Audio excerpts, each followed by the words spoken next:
दिल्ली सरकार ने supreme court में कहा था कि जितनी ऑक्सीजन की रिक्वायरमेंट दिल्ली सरकार की है, केंद्र सरकार उतनी ऑक्सीजन उसे मुहैया नहीं करा रही। इन सब विषयों को सुनते हुए सुप्रीम कोर्ट ने एक oxygen audit panel, supreme court ने यह निर्धारित किया था, सुप्रीम कोर्ट ने इस पैनल को स्थापित किया था।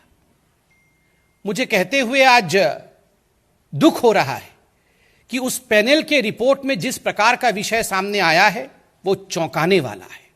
और वो पैनल का रिपोर्ट कहता है कि जो ऑक्सीजन की रिक्वायरमेंट दिखाई गई थी दिल्ली सरकार द्वारा, अरविंद केजरीवाल जी द्वारा, वो 4 गुना बढ़ा करके दिखाई गई थी। 4 times inflated oxygen requirement by Delhi. 4 गुना बढ़ा करके, जितनी रिक्वायरमेंट थी उसको 4 गुना बढ़ा करके बताया गया।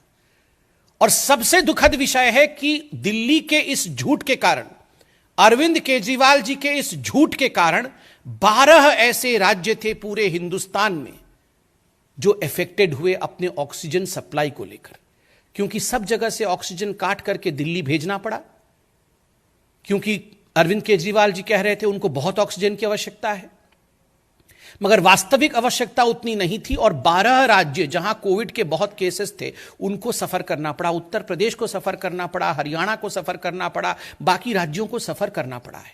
आप सोचिए जरा, यह जघन्य अपराध अरविंद केजरीवाल जी ने किया है।